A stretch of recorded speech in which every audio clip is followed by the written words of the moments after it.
dengar dengan jelas bisa ketik di kolom chat. Oke, aman. Yuk yang lain yang teman-teman sedivisi yang belum ikut webinar ini segera untuk diajakin ya. Segera untuk disuruh atau didorong buat masuk ke room ini. Untuk room-nya ada di grup yang udah disebar sama para mentor. Oke, untuk siang hari ini kita akan membawakan sebuah tema webinar yang berjudul tentang project management. Yang kali ini akan dibersamai oleh mentor sales and digital marketing paling ganteng, iya paling ganteng soalnya cowok sendiri, Kak Adam Merdeka, yang udah hadir di samping video saya. Selamat siang Kak Adam, bisa terdengar dengan jelas suaranya? Selamat siang juga Pak. Oke, teman-teman untuk sesi kali ini akan kurang lebih ya sekitar 1 atau 1,5 jam. Aku lanjut lagi ya untuk Kak Adam, gimana kabarnya, sehat? Alhamdulillah sehat. Udah siap ya buat membawakan materi bagi teman-teman magang kali ini? Siap.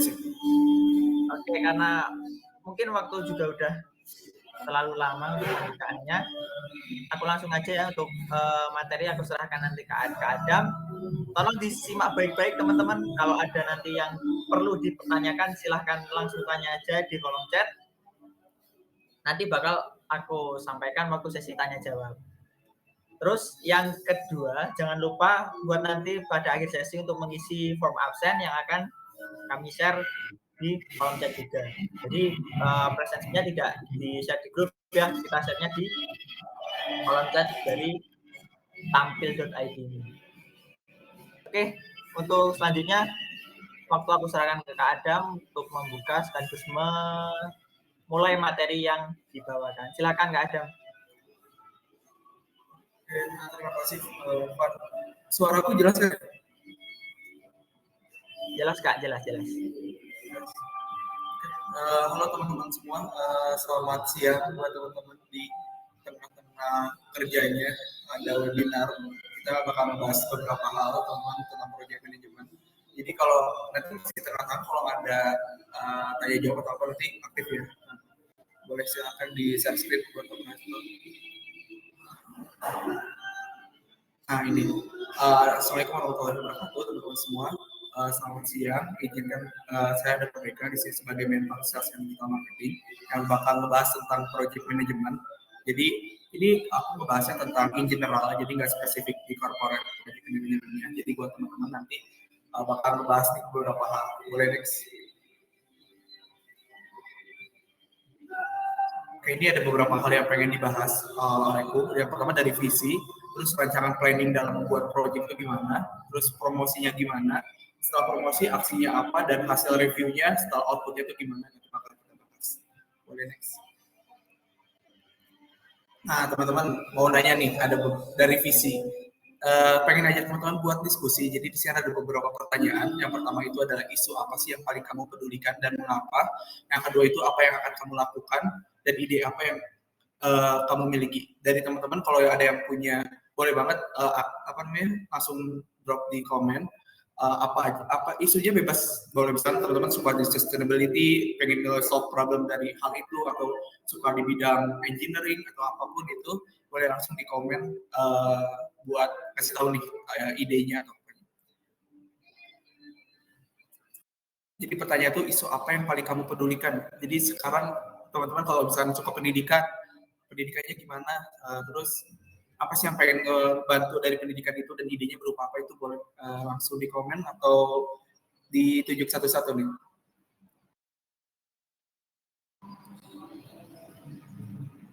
Ayo, ada yang mau kasih ide? Di sini kita berpikir aja kayak problemnya apa, kasih tahu, dan nanti solusinya dari teman-teman apa.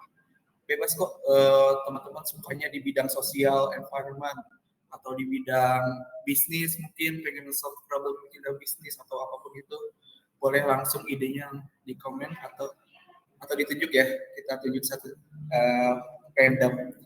Coba Givari, ada gak Givari?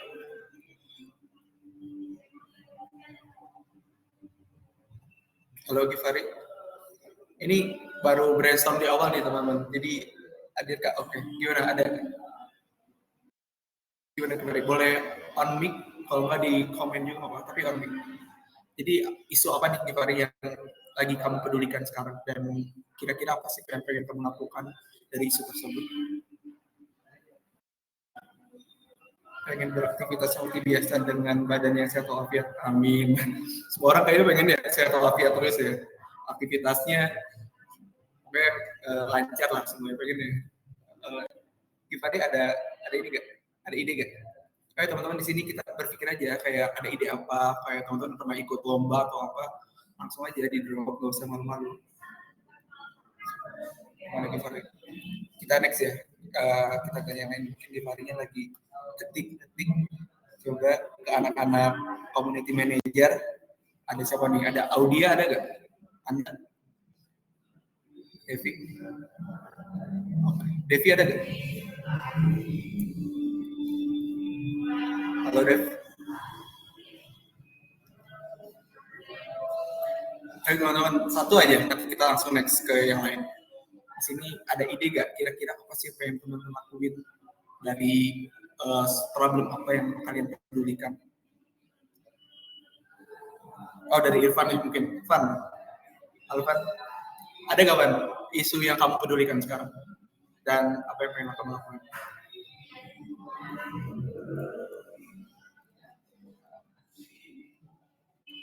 Halo Van, suaranya? Iya, masih mute tadi, sorry. Bentar ya, aku. Apa nih Bang? Untuk isu mungkin untuk sekarang yang lagi gencar-gencarnya ya keamanan cyber ya. Jadi mungkin apalagi tentang kebocoran data itu yang mungkin lagi dalam sedikit concern yang kritis di Indonesia gitu sih. Oke, kira-kira apa sih yang dari isu tersebut yang pengen kamu lakuin Pak? Ada gak? Ya, karena saya bukan orang yang di pemerintah secara langsung, ya mungkin saya cuma bisa memprotek apa yang saya punya sendiri sih. Kayak contoh tidak menyebarkan data secara mudah dan secara gampang gitu loh pada link-link yang belum terlalu jelas gimana dia provide the security gitu sih. Jadi ya mungkin yang akan aku lakukan cuma memproteksi diri aku sendiri buat biar nggak terjebak dalam lingkaran phishing gitu. Soalnya dulu itu juga udah pernah kena phishing gitu sih. Oh, oke, betul. Jadi mungkin yang tadi Irfan bilang kita nggak protek kita atau lingkungan kita ngasih tahu kalau misalkan yang gampang buat share data atau apapun itu bisa salah satu bentuk kita peduli terhadap lingkungan kita kan memang. Oke, boleh next aja selanjutnya. Jadi ini brainstorm aja teman-teman. Kalau di sini aku cuma sharing aja. Kalau ada teman-teman yang ada insight baru ataupun itu boleh banget langsung diskusi. Nah di sini ada beberapa hal nih teman-teman dari plan. Jadi kan kita sebelum kita eksekusi tentunya bakal bikin plan ya. Dan plan ini merupakan salah satu strategi kita di awal. Gimana caranya kita udah merencanakan nih plan A, plan B atau plan C untuk bisa mendapatkan output ataupun hasil yang kita harapkan gitu dari proyek yang kita lakuin. Jadi apa sih yang kita lakuin dari plan ini? Yang pertama itu perencanaan kegiatan. Kayak misalkan teman-teman di sini dikasih proyek, ada yang dikasih proyek webinar atau apapun itu. Tentunya kan nggak mungkin kita bikin webinarnya tuh ngasal aja gitu. Yang penting ada pembicara, ada yang ngomong, tapi pesertanya berapapun itu bebas. Tentunya jangan gitu ya. Jadi kita harus bikin strategik dari segi pencarian pesertanya gimana, mau open pendaftaran ataupun kerjasama atau gimana, terus pencarian lokasi kegiatannya gimana, mau online atau offline, itu harus direncanain di awal. Terus pendanaannya gimana, mungkin kan teman-teman kalau bikin project itu kan butuh pendanaan, misalkan nge-approaching pembicara itu butuh spesifik dananya berapa yang kita pengen istilahnya keluarin dan kita dapat itu berapa. Terus dari kurikulumnya mungkin kalau misalkan bikin webinar atau bikin apa kayak CMP dan yang lainnya, bikin central class, kurikulumnya gimana sih yang mereka pengen dapetin dari webinarnya itu bisa dibuat di awal. Jadi terus anggotanya berapa orang dan pembagiannya gimana, jangan sampai kayak kita bikin acara misalkan offline ya, acara offline tapi cuma beberapa divisi aja, misalnya divisi transport atau divisi keuangan tuh nggak ada, padahal itu kan penting. Cuman divisi acara aja gitu. Jadi kayak komposisi dari divisi itu penting banget, dari teman-teman harus bisa merencanakan hal tersebut biar sistem dari pembuatan acara itu bisa berjalan dengan baik. Terus rencana kerjanya gimana aja sih eksekusinya, kayak pertama tuh harus persiapin apa proposal, terus sisanya approaching siapa-siapa itu bisa dibikin timeline-nya gitu. Terus pelaporannya gimana dan dukungan berkelanjutannya gimana, itu bisa disesuaikan dengan project yang teman-teman lakuin. Jadi di sini teman-teman, aku bahasnya nggak cuma corporate system projectnya, tapi jadi apapun misalnya project kampus, project teman-teman yang KKN atau apapun, itu bisa dibuat project plan-nya juga di awal. Terus rencana kerjanya tuh apa yang harus dilakukan sebelum kegiatan dilakukan, yang tadi aku sebutin, kayak perencanaan dari segi jumlah target peserta dari suatu kegiatannya, terus dari segi tugasnya mungkin pembagiannya gimana, tanggalnya mau kapan, itu bisa direncanakan di awal. Tapi kalau bisa sarankan dari kulit dalam bentuk tertulis. Jadi setiap ada rapat atau apapun itu ada tulisannya biar kita nggak lupa atau apapun. Terus rekrutmen timnya, kita misalkan membutuhkan timnya berapa orang sih, misalnya teman-teman pengen bikin acara kegiatan apa, terus cuma berdua co-founder atau foundernya, tapi kita butuhnya orang yang di bidang marketing belum ada nih, berarti kita cari orang marketing. Itu kan satu proyek itu kayak komposisi orang, komposisi divisi itu penting banget teman-teman untuk memudahkan kita mencapai output yang kita pengen. Terus rencana pembiayaannya, jadi kayak rencana pembiayaan itu pengeluaran pemasukan di list juga di awal, jadi nggak cuma pas udah dapat uangnya, tapi harus ada perencanaan gimana cara jangan sampai cost-nya itu benar-benar over gitu. Jadi kalau bisa di minimize cost-nya itu ataupun sesuai dengan standar gitu. Jadi pengeluarannya ditulis, kayak kita butuhnya acara ini tuh kan online tuh buat bayar bicara, kalau enggak buat sewa Zoom-nya, itu bisa ditulis juga. Terus pemasukannya dari mana sih? Pemasukannya dari, misalkan kalau teman-teman acaranya emang gratis, dari sponsor kan, kalau enggak dari segi kalau di kalau kampus-kampus itu cari uang yang dana fundraising gitu, dan itu bisa dilakuin untuk bikin di awal perencanaan, jangan sampai di tengah-tengah aja ikutin jalur gitu. Kalau bisa di awal tuh udah direncanain sehingga kita punya pegangan apa yang harus kita lakuin. Terus rencana manajemen risikonya nih, kemungkinan dampak. Jadi bikin matriks. Kalau bisa bikin matriks kemungkinan, misalkan kalau aku sendiri biasanya kalau bikin suatu project ya minimal punya 3 plan. Jadi plan A itu emang plan yang bakal kita emang udah direncanain benar-benar, dan plan B itu kita harus juga punya biar matriks, karena kita udah tahu manajemen risikonya, jadi plan B-nya itu bisa nge-backup dari plan A itu kalau plan A-nya nggak sesuai gitu. Next. Nah, ini matriks resiko dari segi implementation dan juga dari segi impact. Jadi bisa disesuaikan, kayak misalnya semakin besar impact-nya dan semakin mudah implementasinya dari suatu project, berarti kan itu lebih baik ya. Jadi kayak misalkan ini ada contohnya tuh, ini konser ya, jadi jual tiket penontonnya gimana, kayak berapa butuhnya, terus meningkatkan jumlah sponsornya. Kayak kalau misalnya acara besar, berarti kan sponsornya kalau bisa besar biar nge-backup. Biasanya kan kalau acara konser itu ratusan sampai miliaran. Terus kita harus bisa bikin manajemen matriksnya ini. Jadi kayak kalau bisa kita bikin acara ini, gampang nggak sih dibuatnya, dan dampaknya itu seberapa besar gitu buat lingkungan, buat tujuan kita, nggak cuma tujuan kayak sosial, tapi tujuan kayak hiburan atau apapun itu bisa dibuat matriks resikonya. Terus dapat sewanya gimana, banyak kok cara buat kayak kita mendapatkan hal-hal secara istilahnya free, gak free juga sih, kayak take and give, gak cuma bentuk material. Jadi kayak kita ngasih ke brand atau apapun, kita ngasih kerjasamanya, misalnya ngajak brand itu buat jadi partner kita, misalnya brand itu nge-support dari bagian makanan buat para panitia atau para partisipannya. Terus kita ngasih ke brand itu berupa exposure di acara kita. Itu bisa disesuaikan juga dari segi proposalnya. Jadi jangan sampai ketika kita bikin proposal, benefitnya itu nggak sesuai gitu, malah nggak ada tukang pilih. Jadi kalau bisa hampir sama, dan kita ketika kita mendeliver proposal ataupun ke partner itu bisa kita bisa clear gitu, bisa jelas, dan kita emang membuat mereka lebih baik gitu, bukan bikin mereka malah istilahnya bangkrut atau apa gitu dari acara kita. Gitu. Next. Nah, di sini, ini kan tadi kita plan ya, tentunya bakal ada promosi dari acara kita. Jadi promosi ini penting buat apa sih? Promosi itu sebenarnya, jadi kan kalau penjualan atau apapun itu butuh promosi ya. Gimana cara kita nggak cuma penjualan, jadi kayak nge-expose suatu acara, gimana caranya, misalnya kegiatan kita, kegiatan campaign apa kita, orang-orang dapat gitu dampaknya dari promosi kan. Jadi di sini ada beberapa section, jadi apa yang kamu promosikan dan alasan memerlukan promosi itu. Jadi misalkan dalam hal ini berkaitan dengan sponsor ataupun peserta. Jadi misal yang tadi aku sebutin, kalau teman-teman bikin acara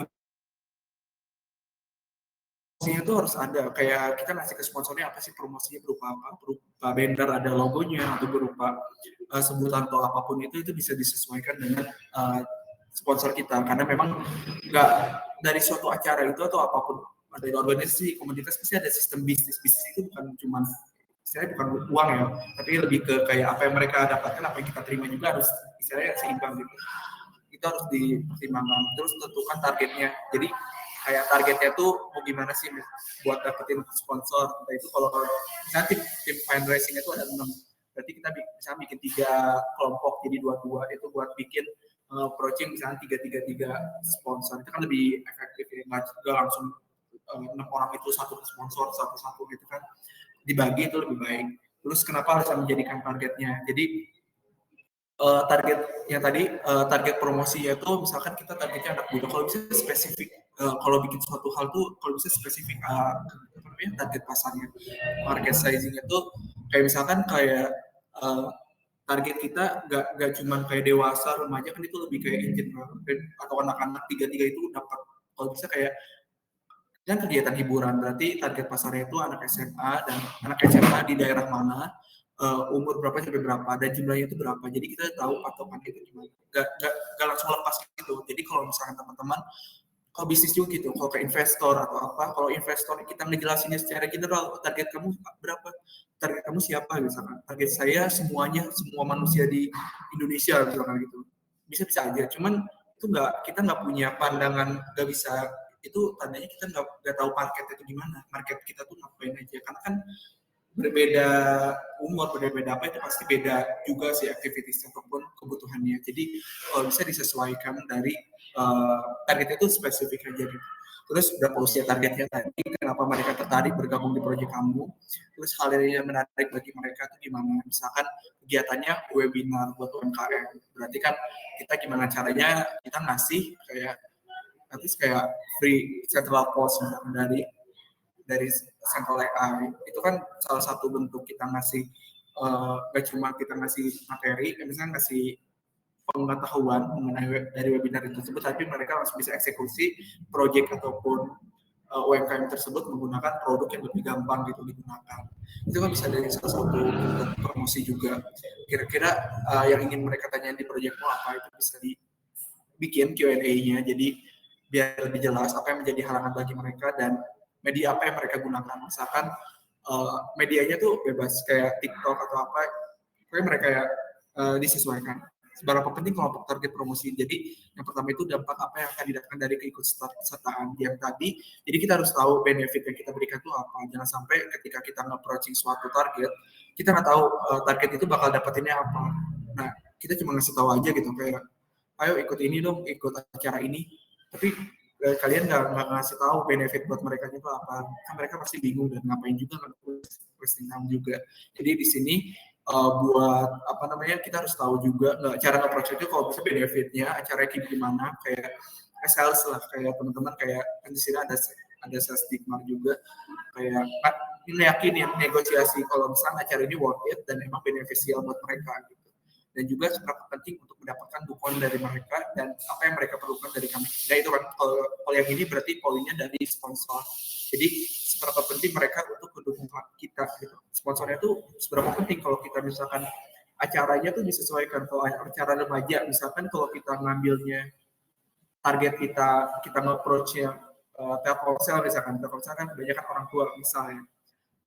Tapi ternyata anak muda itu kebanyakan pakai Bayu. Telkomsel pasti misalnya masih mempertimbangkan. Tapi kalau Bayu karena emang target market provider Bayu itu emang anak muda dan acara kita anak muda, pasti mereka langsung mempertimbangkan dengan baik gitu.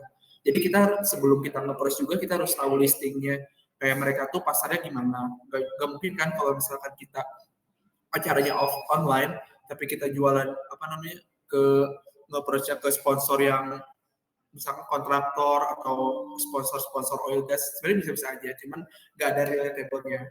Jadi di sini kalau misalnya sama kayak bisnis, kalau jadi sponsor itu, jadi kita harus tahu juga mereka tuh targetnya gimana, apakah sesuai.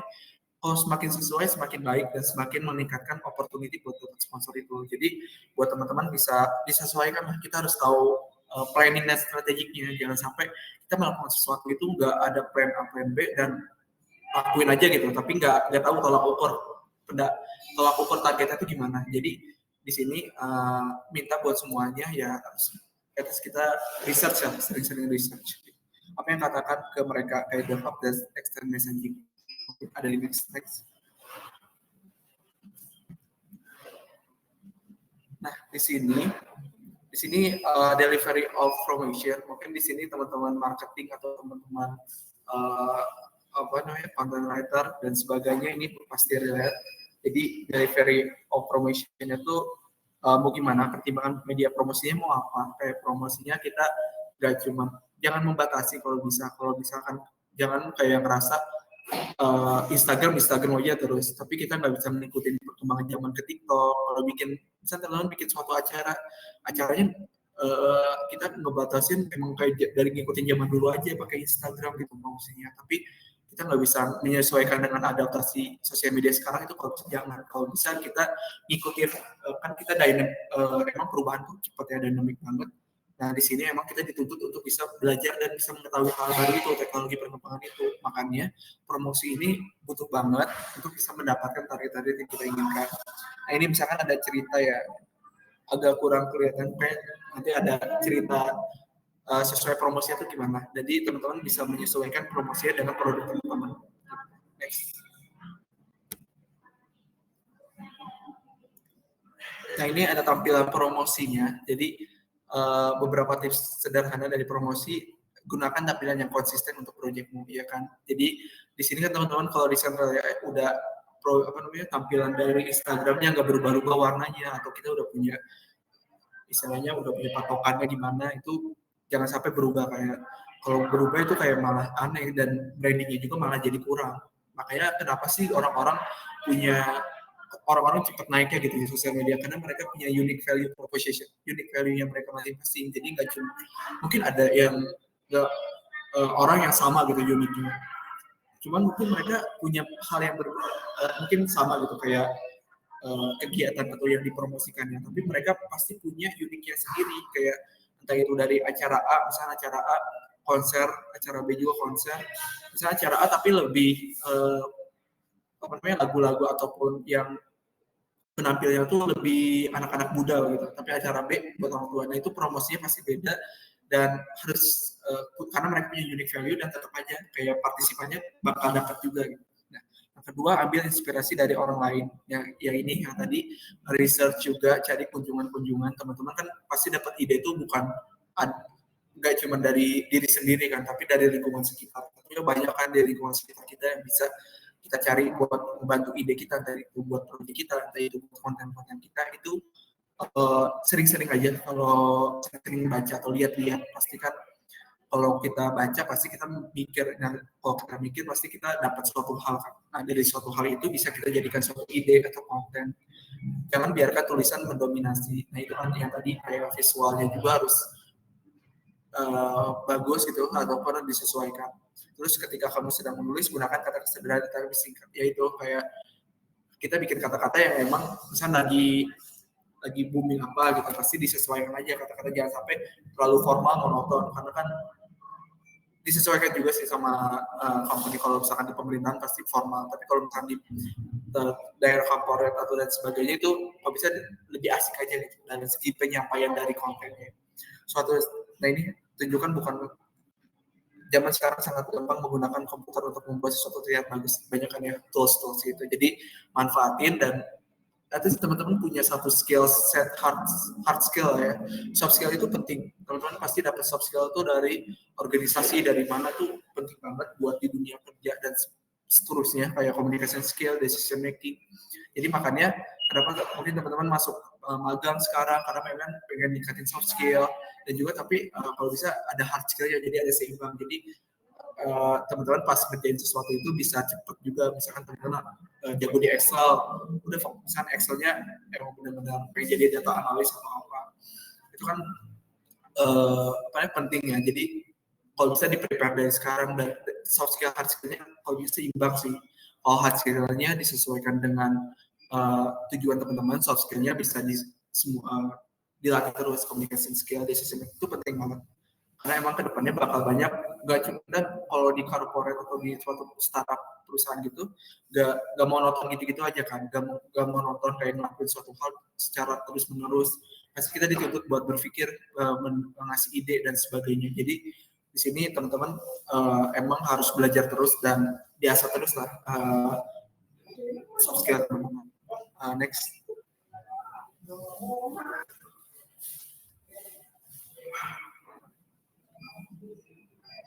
Nah ini, pengen nanya nih teman-teman, pemimpin yang baik itu seperti apa? Kan di sini teman-teman pasti ada pemimpin yang dari setiap proyek atau dari setiap divisi. Kalian ada nggak sih kriteria menurut kalian pemimpin yang baik itu seperti apa? Boleh langsung di komen aja. Pemimpin yang baik, pemimpin yang apa gitu? Bebas. Ayo, yang jangan malu-malu, kita diskusi aja di sini. Amanah punya karisma Kak. Punya ini ya. Kalau amanah harus profesionalitas, bertanggung jawab ya. Benar. Jadi kayak pemimpin itu kan walaupun kita bareng-bareng, tapi kan pemimpin bisa harus jadi contoh juga.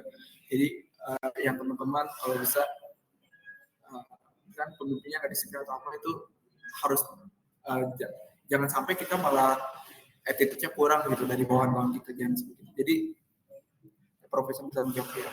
Jadi kriteria ini tuh harus dipunyai oleh pemimpin, karena memang pemimpin itu yang membawa suatu timnya untuk bisa mencapai output yang kita inginkan. Makanya kalau jadi pemimpin itu ya harus bisa overly lah ya. Dan di sini karena memang kita dituntut untuk bisa memberikan contoh yang baik buat staff ataupun tim kita. Boleh next. Thank you ya yang udah di komen. Nah ini nih, leadership atau kepemimpinan. Jadi ada 3, komitmen. Komitmen kalau jadi pemimpin kalau bisa ya harus tahu komitmen dan kontraknya. Jangan sampai di tengah jalan karena lagi pusing proyeknya atau lagi apa, tiba-tiba pengen keluar. Nah itu kan gak tanggung jawab yang gak amanah juga. Kalau bisa kita memulai sebagai pemimpin, kita juga harus mengakhiri dengan baik-baik. Nah integrity ini penting banget. Kita profesional, tanggung jawab itu penting banget. Karena memang hal ini tuh menjadi suatu hal ya, tanggung jawab itu bisa jadi hal penting gitu. Jadi tanggung jawab penting, terus unik di sini mungkin pemimpin tuh nggak harus kayak terlalu formal atau terlalu tegas atau apa ya. Mungkin unik, pengen punya karisma yang tadi ada yang bilang nih Aji, punya karisma sendiri, punya unique value. Kita pemimpinnya tuh mau yang kayak gimana? Kita punya pemimpin pengen ngajak cara pemimpinnya tuh gimana? Kita harus punya, karena kalau kita unik, kita kan bisa punya pembeda gitu, dan kita punya kelebihannya sendiri gitu. Jadi kayak kalau kita unik, kita emang sistem pemimpinnya kekeluargaan misalkan, itu kan pasti enak ya kekeluargaan dan sebagainya. Jadi kita harus tahu dulu nih sistem kepemimpinan kita gimana, sehingga pada saat ke staff itu orang staff juga tahu emang kita sistem pemimpinnya seperti ini. Terus manajemen tim, menghargai dan peduli terhadap timmu. Jadi menghargai, peduli dan timmu. Jadi kayak kalau ada tim yang ngerasa ada kendala, jangan sampai malah diintimidasi atau malah dijelek-jelekan gitu di depan orang apalagi. Jadi kalau ada hal ini bisa didiskusikan, sebagai harus bisa ada rasa empati lah, dan jadi pemimpin tuh nggak cuma egois sendiri gitu, mentingin diri sendiri. Terus pengelolaan ekspektasi timnya juga harus distandarisasi. Jadi kita teman-teman misalnya ngejelasin di awal aja kayak kepemimpinan saya seperti ini, dan nanti bakal ada beberapa hal mungkin dari pemimpin seperti ini. Jadi ekspektasinya jangan terlalu guys, dijelasin di awal gitu. Katakan jangan tulis. Jadi kalau bisa apa ya, sebagai pemimpin harus bisa ini ya, mengatur. Jadi kalau bisa kayak ya mungkin lah gitu, memberikan kritik yang membangun, yaitu yang tadi aku sebutin. Kritik itu sebenarnya penting. Jadi kalau ada teman-teman gak cuma harus pemimpin yang ngasih kritik, tapi teman-teman juga boleh, cuman caranya harus sesuai.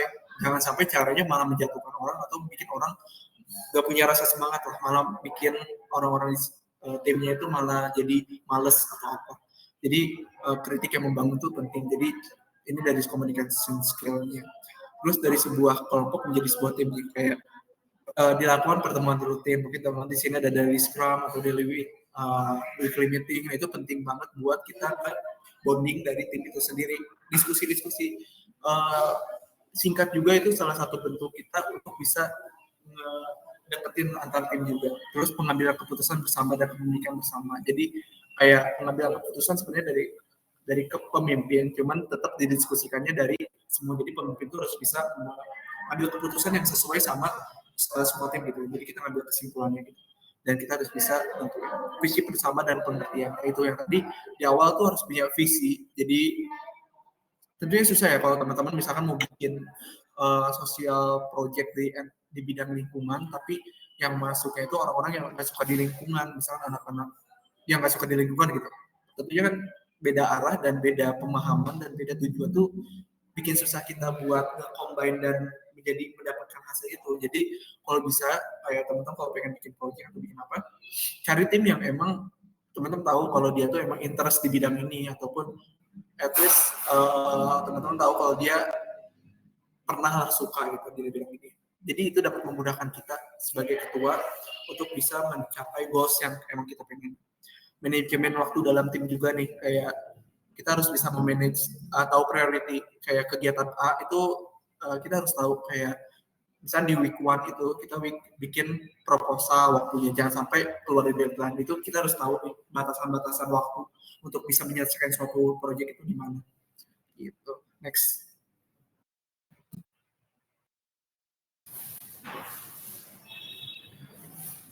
Oke, nih ada pertanyaan lagi nih. Bagaimana melakukan pengukuran dalam mengukur keberhasilan program? Teman-teman gimana nih? Program yang berhasil itu programnya kayak gimana sih? Boleh dong itu program yang kayak gimana dan cara ngelakuin pengukuran keberhasilan itu gimana sih? Ada yang mau ini gak? Diskusi aja ya di sini, jangan monolog, kayak ini aja, kayak diskusi apa? Kayak yang berimpact dan bermanfaat gitu ya. Program banyak dimintai atau banyak pengguna. Ya, berarti kan banyak pengguna ini berarti kita harus tahu apakah udah sesuai target atau enggak gitu kan. Makanya tadi bikin di awal tuh targetnya tuh gimana, harus jelas. Jadi kalau lakukan pengukurannya tuh pas kita tahu di hasil akhirnya tuh kita tahu, wah emang targetnya misalnya udah lebih dari partisipan plan kita, tapi ternyata lebih gitu, berarti kan kita bagus ya, ternyata sistemnya udah bagus. Tapi kalau kurang, kita coba review lagi kenapa kurang itu, misalnya kalau ada manfaatnya gitu. Ya manfaatnya juga kayak apakah setelah orang-orang ikut program ini atau kegiatan yang kita buat itu bakal bagus gak gitu, testimoni lah bisa dibilang, testimoninya gimana, itu kan bisa kita coba research ya, market research, tanya-tanya gitu. Jadi bikinlah hal ini buat memperbaiki buat ke sistem berikutnya. Jadi minta testimoni atau dan sebagainya itu penting. Boleh next.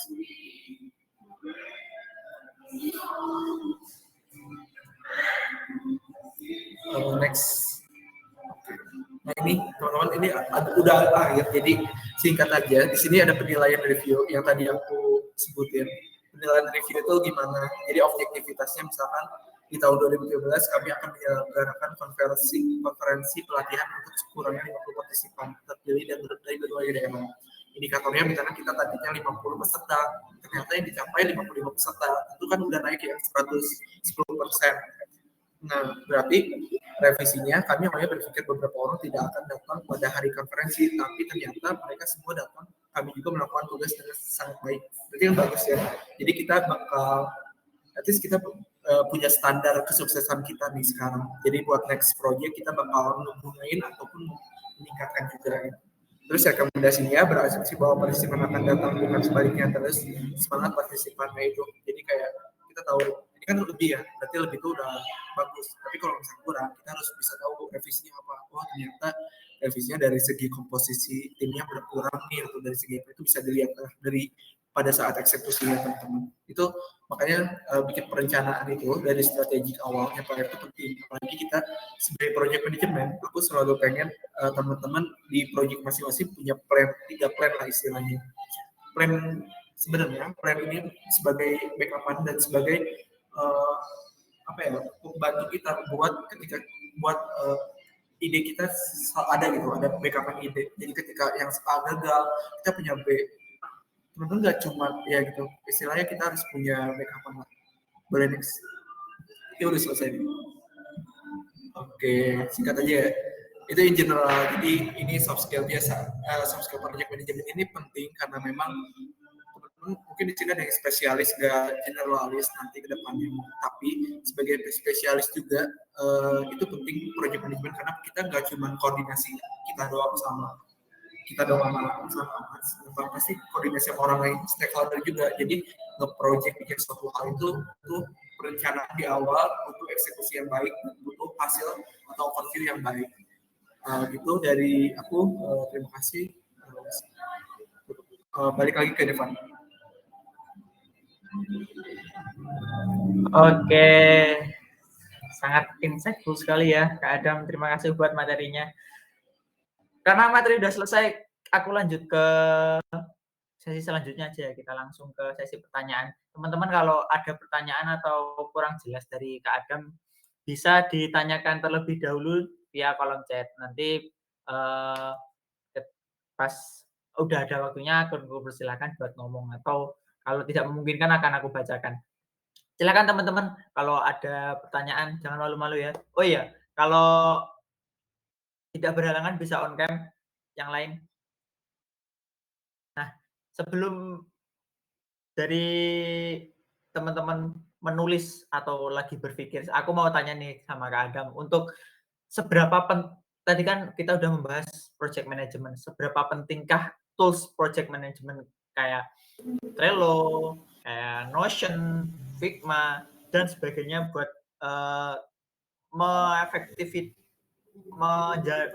mendukung efektivitas kerja kita dalam suatu tim. Seberapa pentingkah tools kayak gitu kan?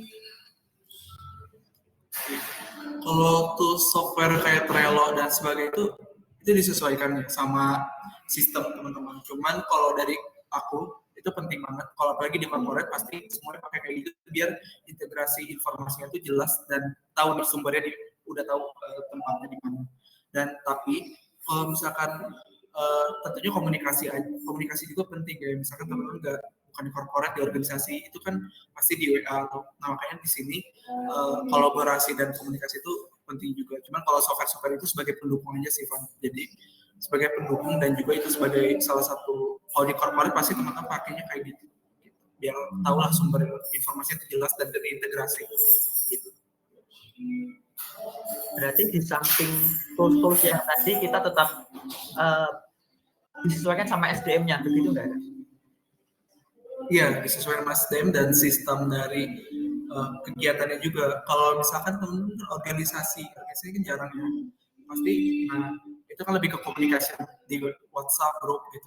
Nah itu juga penting. Jadi kayak kolaborasi informasi-informasi antara dalam bentuk sosial langsung ataupun komunikasi dari suatu tempat itu juga, tapi itu disesuaikan. Oke, terima kasih buat jawabannya Kak Adam. Nah, ini ada Rizky Zafir dari teman-teman business development. Izin bertanya Kak, bagaimana sikap terbaik seorang pemimpin jika anggota kelompok hilang respect pada kita? Kadang sering terjadi di kota-kota besar ya. Biasanya sedikit complicated ya kayak gini. Gimana Kak, silakan. Oke, kalau hilang respect itu ya sebelum kita tanya ke dia kenapa, kita juga harus bisa introspeksi diri kan. Kayak kenapa dia bisa kalau misalkan kitanya baik-baik aja misalkan, tentu pasti baik-baik aja gitu. Mungkin ada suatu hal yang memang beda dan itu harus kita luruskan gitu. Makanya di sini komunikasi juga penting, kayak sering-sering bonding itu tuh penting banget dari misalnya kayak di kita dari Scrum atau meeting, itu penting untuk bisa tahu nih apa yang mereka kendala mereka, apa yang mereka nggak sukain, atau kayak sebagai pemimpin itu harus tahu apa namanya, at least kita empati lah, tahu apa yang mereka rasain, dan pasti perubahan sikap itu kan pasti ada penyebabnya. Dari penyebab itu kita harus cari tahu, dan kalau enggak ya cari tahunya bisa dari cara kita introspeksi diri ataupun kita tanyain juga gitu, diskusi gitu. Rizky, gimana Rizky? Apakah sudah menjawab? Ini tak lanjutin aja ya biar kita diskusinya lebih mencair. Ini kan udah tadi kan udah di jawab lah. Nah, kita ada sikapnya. Nah, sekarang kita ke sikap preventifnya. Gimana biar kita sebagai pemimpin tidak kehilangan respect teman-teman atau anak-anak, teman-teman yang kita pimpin gitu. Gimana biar kita tidak kehilangan respect itu? Gimana keadaan? Oke. Kalau gimana cara kita maintain respect itu, ya tentunya kita harus jadi pemimpin yang sebagai contoh yang tadi. Mungkin ya pasti banyak kurangnya, cuman kita harus tahu unique value yang akan kita berikan, sistemnya gimana, dan mereka harus tahu juga kayak kita tuh emang sikap pemimpinnya kayak gini, dan kita harus yang tadi kayak maintain dari segi diskusi, maintain dari segi komunikasi. Jadi makanya soft skill yang tadi kayak mau projectnya harus jelas sebagai pemimpin, jangan sampai malah ngebingungin bawahan ataupun itu. Terus komunikasinya juga jangan sampai kita sebagai pemimpin yang terlalu terlalu nggak kekeluargaan lah, nggak seru atau nggak apa. Kalau bisa diajak seru aja, tapi kita tetap mengikuti track kita gitu. Jadi sebagai pemimpin itu jangan malah punya sifat-sifat yang tadi kurang empati atau sifat-sifat yang kurang istilahnya kurang baik lah. Nah itu salah satu bentuk kita nge-maintain dari partner-partner kita gitu. Itu sih Bang. Oke, terima kasih Kak Adap. Pertanyaan dari audiens yang kedua, dari Firman. Kak, izin bertanya. Bagaimana menanggapi kalau pemimpin kita suka pilih kasih sama si A atau si B? Ini biasanya terjadi di kota-kota menengah yang sedikit besar ya. Geografis ya? Iya, mereka tuh ada pilih kasih. Jadi yang ini dia sedikit cantik, yang ini lebih cantik. Jadi pilih yang lebih cantik. Oh. Gimana Kak? Menanggapi ya. Kalau misalkan ada pemimpin yang suka ngebedain gitu ya, kalau si cantik sama si gimana gitu, ngebedain. Nah makanya di sini kalau bisa ya kita tetap kasih yang terbaik aja. Mungkin dia emang sifatnya kayak gitu, cuma dengan cara kita ngasih yang terbaik, apa yang kerjaan kita atau apapun itu, pasti respectnya pasti lebih lah. Kalau misalkan tetap ngebedain walaupun kita ngasih yang terbaik, atau at least kita nggak dapat tanggapan yang baik gitu ketika kita udah ngasih yang terbaik, ya bisa dipertimbangkan lah pemimpinnya atau yang disesuaikan. Cuman kalau dari hal ini sih, kalau yang nggak harus kita ngikutin pemimpin, kitanya aja yang kasih yang terbaik dari tugas-tugas kita. Kalau udah beres, misalkan udah merasa bagus dari pemimpin yang bagus, walaupun nanti yang dikasih sama pemimpin yang nggak sesuai, malah dibeda-bedain, ya nggak masalah. Istilahnya kita udah belajar, udah ngasih yang terbaik juga. Kalau enggak, gimana? Mungkin yang lebih kompleksnya atau lebih realnya, umpama ada saya sebagai pemimpin, terus ada anak buah, orang yang kita pimpin ada 2. Yang satu ini dia punya kapabilitas yang lebih lah, yang satu bisa dianggap kurang memiliki kapabilitas. Ketika kita assign tugas ke yang satu dan yang A, yang B ini kita kasih tugas yang lebih mudah, contoh, terus tiba-tiba yang B kesinggung, aku kok nggak dapat tugas yang sama gitu, kita nggak pukul rata tugasnya, itu gimana Kak? Biar dia bisa mengerti apa yang dirasakan dan dipikirkan oleh pemimpin itu sendiri, pimpinan itu sendiri. Kalau dari case itu, aku biasanya gini sih kalau ngelakuinnya, kayak dijelasin misalnya di awal, kita harus punya ya gini, apa namanya, kalau misalkan nanti ada tugas yang berbeda, mungkin itu disesuaikan sama teman-teman. Jadi karena emang sebagai pemimpin, karena aku tahu apa kelebihan mereka atau gimana, pasti kan disesuaikan ya, jangan sampai malah bikin mereka misalnya tugas A yang seharusnya sama orang B, tapi kita kasih ke A biar sama, itu kan bakal nyusahin ya. Makanya pembagian dan di awal itu harus kalau bisa ya bisa ngerti juga bawahannya kayak kemampuannya gimana, dan juga dari kita juga harus bisa melakukan komunikasi di awal, kayak makanya komunikasi atau diskusi-diskusi santai di suatu project atau apa dari antara pemimpin sama staff itu penting biar kita tahu lah satu sama lain. Nah, ketika kita tahu satu sama lain, kita bakal menyesuaikan juga satu sama lain gitu. Oke, terima kasih Kak Adam. Untuk teman-teman yang lain yang mungkin ada pertanyaan yang bisa ditanyakan ke narasumber kita, Kak Adam silakan. Teman-teman jangan malu untuk bertanya, karena malu bertanya tetap di akhirat. Ya. Ini ada pertanyaan lagi dari Trianto Haryono Nugroho. DS itu apa ya?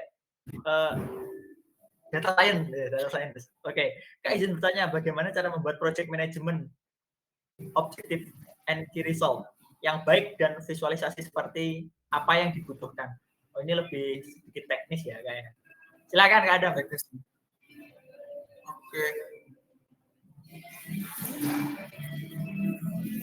Oke, jadi kalau misalnya objektif itu jadi kan kita makanya tadi aku sebutin kita harus tahu dalam bentuk tertulis kayak tulisan itu misalnya target kita gimana, dan di situ harus didiskusikan di awal kayak target kita apa, acaranya temanya mau apa, karena apa sih acara temanya itu kan pasti disesuaikan dengan target pasar, dan berapa jumlah partisipannya itu bisa ditulis dalam bentuk dari proposal ataupun yang kemarin tuh KPI juga penting, kayak ketika kita bikin KPI yang mana target misalnya target acara A 50 orang, terus kita lebih berarti kan terchecklist 100% lebih malah kan, kayak nah di sini dalam bentuk tulisan-tulisan itu menjadi salah satu standar kita lah buat bisa melakukan objektif yang kita buat itu buat mencapai key result. Visualisasinya bisa dalam bentuk KPI harian ataupun dalam bentuk proposal. Yang penting ada tulisannya, dan tulisannya itu benar-benar terdeliver ke otak kita lah, biar objektif itu tuh bisa berjalan sesuai, resultnya itu sesuai dengan plan yang kita udah buat. Sebenarnya aku melanjutkan pertanyaan dari Trianto Haryono Nugroho ini ya Kak ya. Sebenarnya visualisasi data, visualisasi project management atau apapun itu sebenarnya disesuaikan dengan siapa? Dengan audiens kah? Dengan enaknya kita menjelaskan kah? Atau dengan apa Kak?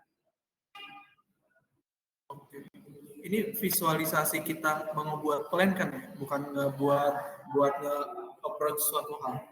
Iya, stakeholder. Plan kan. Ya.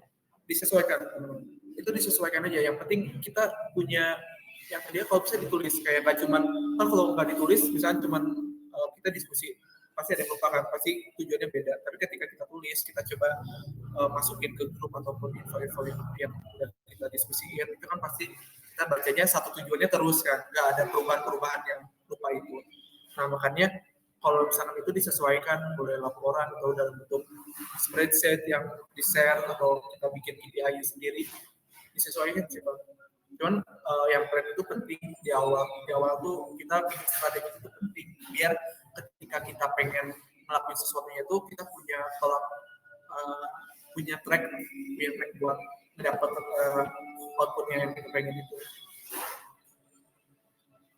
Oke, terima kasih Kak Adam, sangat membantu sekali mungkin untuk kita ke depannya untuk melangkah lebih jauh di Central AI ini. Teman-teman yang mungkin masih ada pertanyaan, saya buka satu pertanyaan terakhir sebelum kami masuk ke penutupan Silakan. Kalau ada kebingungan jangan dipendam, jangan dirasakan sendiri, ungkapkan teman-teman, ungkapkan ya, karena ini lebih enak buat diungkapkan bersama mentor. Silakan teman-teman kalau ada.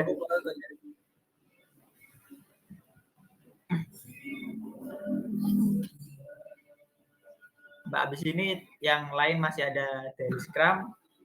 Jangan lupa dijaga tetap semangatnya. Terus di hari Senin kita masih ada webinar lagi, hari Selasa juga ada webinar lagi. Jadi jangan terus ya. Iya, webinar terus kita.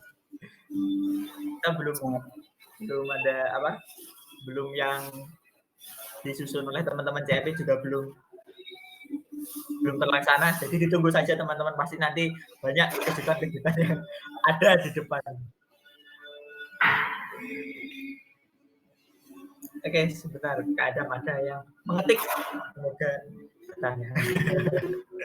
Satu pertanyaan terakhir, silakan.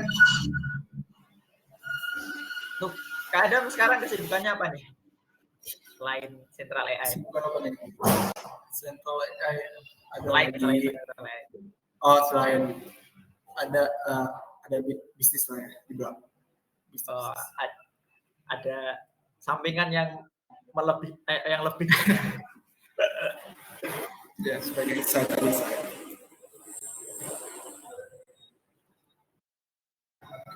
Yang lain silakan kalau ada pertanyaan teman-teman. Kita ke topik project management yang telah disampaikan oleh Kak Adam tadi. Kalau ada yang kurang jelas silahkan ditanyakan. Kalau yang sudah jelas bisa diperjelas lagi. Kalau yang sudah jelas bisa diresapi. Oke, akhirnya ada yang bertanya lagi. Dan moderator tidak terlalu banyak ngomong. Oke, saya bacakan ya Kak Adam. Maaf Kak, izin bertanya lagi. Ketika membuat planning project, di tengah jalan terkendala tidak sesuai dengan rencana. Apakah kita perlu membuat beberapa planning alternatif planning, plan A, plan B, plan C, dan seterusnya? Atau kita sesuaikan saja dengan terjadi kendala di tengah jalan? Loh, ini sebenarnya pertanyaan yang mungkin bisa jadi curhatan ya. Karena sering terjadi di beberapa divisi, terutama dalam kita bekerja tim gitu. Silakan Kak. Oke, kalau misalnya planning itu penting. Makanya tadi plan A, plan B, plan C itu kita kalau bikin suatu hal itu punya 3 plan. Malah itu kalau bisa lebih. Nah, tapi kalau misalnya plan A kita gagal, entah itu misalnya dari partisipannya kurang, berarti kita punya plan B-nya tuh apa, cara nge-guide partisipannya, entah itu dari kita coba yang misalnya acara webinar, partisipannya kita coba yang lepas gitu, pendaftaran yang bebas gitu kan. Tapi ternyata kurang, berarti kita harus punya plan B di awal bikin plan B-nya itu kalau misalnya plan A kurang, pas di H-7 misalnya udah kelihatan bakal kurang, berarti kita coba plan B-nya nih, promosinya kita coba ngajak kerja sama stakeholder yang punya community dari target kita gitu. Itu bisa disesuaikan dari segi marketingnya, marketing ataupun dari segi acara. Yang mungkin kalau di acara biasanya marketing atau cara mendapatkan partisipannya tuh bakal agak ini lah. Makanya di sini harus punya market research-nya itu gimana. Market research-nya kita udah tahu target pasar kita. Nah, dari target pasar kita bisa list lagi marketing apa yang bisa kita lakukan buat dapetin partisipan itu. Nah, itu dari tadi kayak yang pertama misalnya plan di awal tuh kita udah punya udah punya tujuan ke depan. Kalau misalnya H-7 gagal, H-7 masih bikin partisipannya, H-7 acaranya, coba nih kita harus kayaknya plan B-nya harus bikin ini nih, harus kerja sama ini. Kalau enggak plan C-nya misalnya nggak bisa juga, kayaknya harus gimana. Itu banyak cara tuh banyak, cuman asalkan kita mau mencari tahu caranya atau kita mau berpikir mencari ide-ide tersebut tuh itu penting. Kita list aja kayak plan. Jadi kayak plan A, plan B, plan C itu penting. Kalau bisa jangan di tengah-tengah. Kalau masih banyak cara buat dapetin yang kita pengen, coba aja kayak pakai cara tersebut, cara tersebut emang sesuai gak? Kalau sesuai emang bagus, coba eksekusi. Gagal lagi, kita cari cara lain. Cuman kalau misalnya udah mepet banget, yuk lakuin aja gitu. Kayak udah hampir satu, udah nggak punya cara lain, lakuin aja seadanya. Tapi ya kasih yang terbaik gitu ya. Udah kasih yang terbaik sih yang penting kalau itu setiap acara tuh. Gitu. Oke, terima kasih Kak Adam atas ilmu-ilmunya dan sudah dikonfirmasi juga sama yang membuat pertanyaan, sudah terjawab dan aman. Oke Kak Adam, karena kita sudah 1 jam bersama di sini di room Vicon Bisa AI Tampil ID. Nah, sebelum kita tutup, silahkan Kak Adam untuk memberikan sepatah, 2 patah, 3 patah, 4 patah, 5 patah closing statement untuk menutup webinar pada kali ini. Silahkan Kak Adam. Kasih. Buat closing statement-nya, pokoknya teman-teman kalau ngelakuin apa, aku berpesan aja bikin plan A, plan B, plan C yang tadi, strateginya harus dimaksimalin. Kalau semakin besar strategi kita semakin bagus, semakin eksekusi semakin mudah lah itu opportunity buat mendapatkan output yang pengen itu semakin mudah. Jadi di sini emang harus take effort yang lebih, tapi kalau pengen mendapatkan hasil yang benar-benar maksimal ya usahanya juga harus maksimal. Dan juga kalau misalnya di kerja sama tim yang tadi leadership itu tuh kita harus benar-benar komunikasinya itu harus benar-benar jelas gitu, jangan sampai kayak ada miskom atau apapun itu. Makanya kalau ada masalah ada apa langsung dibicarain aja, nggak usah nanti langsung ditanyain atau didiskusiin. Nggak apa-apa kayak miskom itu hal lumrah, cuman ya di sini cara kita nge-solve dari miskom itu gimana, cara kita mencari jalan tengah itu gimana. Jadi kalau jangan malu-malu juga antar tim, kita sama-sama satu tim di Central AI, jadi kita satu keluarga. Kalau misalnya ada miskom atau apa langsung diskusi aja, jangan malah saling menjaga atau apa. Jadi kita cari jalan tengahnya buat kita benar-benar bikin sama-sama bertumbuh bareng dan berproses gitu. Itu aja Pak. Oke, terima kasih Kak Adam. Saya rangkum lagi untuk closing statement-nya. Ketika kita ada masalah, jangan lupa jangan ragu-ragu untuk dikomunikasikan, karena dalam tim itu yang terpenting terutama itu komunikasi. Jadi ya teman-teman, oke, karena udah jam 14.01, habis ini yang divisi lain masih ada yang daily scrum, masih ada yang laporan progres, terus curhat kendala segala macam. Silahkan dilanjut. Untuk webinarnya saya akhiri. Mohon maaf jika ada kekurangan, karena kesempurnaan datang dari Tuhan dan kesalahan itu datang dari setan, karena kita ada lima korban. Oke, terima kasih. Assalamualaikum warahmatullahi wabarakatuh. Buat graphic design influencer nanti langsung ke next.